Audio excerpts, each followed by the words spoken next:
The sun was melting into the edge of the city, painting the sky in shades of fire and gold. Long shadows stretched across the forgotten corners, alleys filled with silence, broken glass, and stories no one wanted to remember. Officer Ethan Cole knew these streets well. He'd spent years patrolling the places everyone else had abandoned. But that evening, something in the air felt different. His radio crackled softly, just static until he heard it. A faint sound, a whimper, barely there, but enough to stop his heart and his car. Ethan stepped out, the crunch of gravel echoing under his boots. Behind an old warehouse, the air was thick with the stench of decay and burned plastic. At first, all he saw were piles of trash and tattered rags. Then, a flicker of movement, small, fragile, almost hidden beneath a torn blanket. As he moved closer, he froze. It wasn't trash. It was a child, a little girl, thin as paper, skin gray with dust, her tiny frame barely rising with each shallow breath. For a moment, Ethan thought he was too late, but then her chest moved, just barely. He dropped to his knees beside her, his pulse racing.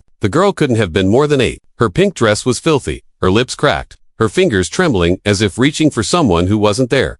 Ethan whispered softly, though he didn't know her name. Somehow, she opened her eyes, pale blue, distant but alive. That was all he needed. He grabbed his radio and called for an ambulance, his voice breaking with urgency. Beside her lay a small stuffed bear, half burned, one ear missing, and a tag that read, "For Ivy, love, Mom." Those words hit Ethan harder than anything he'd ever faced. Beneath the bear, he found a faded photo, a smiling woman and a bright-eyed little girl standing in front of a neat suburban home. This child, she hadn't always lived in darkness. Someone had loved her once.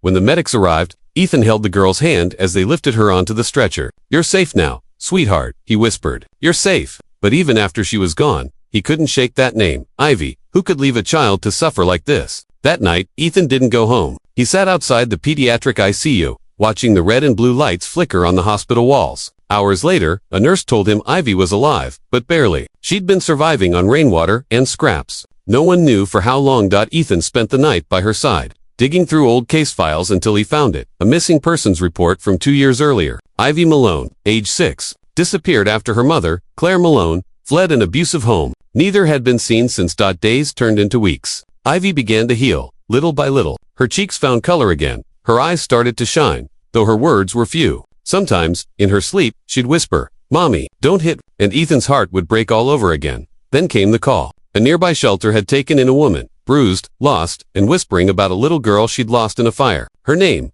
Claire. When Ethan met her, she was a ghost of herself, eyes empty, soul shattered. But when he showed her that photo, everything changed. Tears poured down her face. Her knees gave out. She clutched the picture like it was life itself. "She's alive," she gasped. "My baby's alive." Ethan could barely nod. They both cried, a mother who thought the world had taken everything, and a man who refused to let that be the ending. At the hospital, the moment Claire and Ivy saw each other, the world stood still, silence. Then, a whisper, "Mommy." Claire ran forward, falling to her knees, wrapping Ivy in her arms. She held her like she'd never let go again. Nurses wept. Ethan turned away, covering his face, his heart too full for words. He'd seen darkness. He'd seen cruelty. But that moment reminded him, love still wins, and kindness still matters. That is, he left the hospital that evening. The sunset burned the sky the same way it had the night he found her. But this time, there was no silence. From Ivy's room came the sound of laughter, pure, bright, alive. And Ethan smiled through his tears, whispering to himself, even in the darkest places, kindness can still bring life back to the world. If this story touched your heart, don't forget to like, share, and subscribe to Pure Hub Kindness, where we remind the world that compassion still exists.